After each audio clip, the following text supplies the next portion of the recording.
Hello everyone, good morning সবাইকে। এখন সকাল 8টা বাজে। এখন যাব বাজারে, তার জন্য দুজনে মিলে চলে যাচ্ছি বাজারে। আর বেসিক্যালি মাছ কিনতে এসেছি। আজকে মাছগুলো না একদমই ফ্রেশ ছিল না। সব কটা মাছ কিন্তু যেন পচে পচে কেমন একটা দেখাচ্ছে। তার জন্যই কিন্তু আমি বেছে বেছে চিংড়ি মাছগুলোই ভালো ছিল বলে চিংড়ি মাছগুলোই নিয়ে নিচ্ছি। শুধুমাত্র চিংড়ি মাছটাই কিন্তু ফ্রেশ ছিল, তার জন্য 500 গ্রাম মতো চিংড়ি মাছ নিয়ে নিচ্ছি। আর বাদ বাকি মাছগুলো তো দেখতেই পাচ্ছ, সবগুলোই কিন্তু বরফে রাখা। এখানে এমনিতে ফ্রোজেন হয়ে আসে, তারপরে কিন্তু 2-3 দিন ফ্রোজেনে থাকে।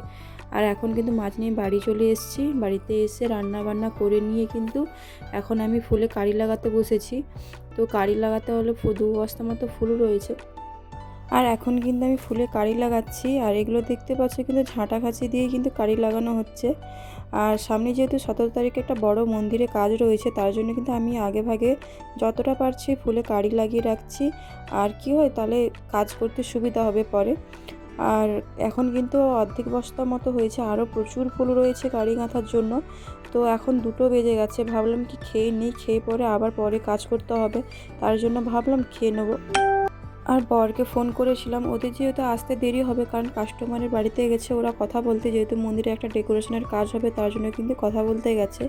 আর এখানে আমি ভাতটা বেড়ে নিচ্ছি। আর আজকে যেহেতু মাছ নিয়ে এসেছি, তার জন্য কিন্তু চিংড়ি মাছ আর আলু ভাজা দিয়ে তরকারি হয়েছে। রান্নাঘরে না একদমই জায়গা নেই, তাই জন্য ভাত নিয়ে রুমেই চলে এসেছি, কারণ রান্নাঘরে প্রচুর ফুলের কাজ রয়েছে, ওখানে প্রচুর জিনিসপত্র রয়েছে। তাই ভাবলাম এখানেই খেয়ে নিই, আর খেয়ে নিয়ে তো আবার কাজ করতে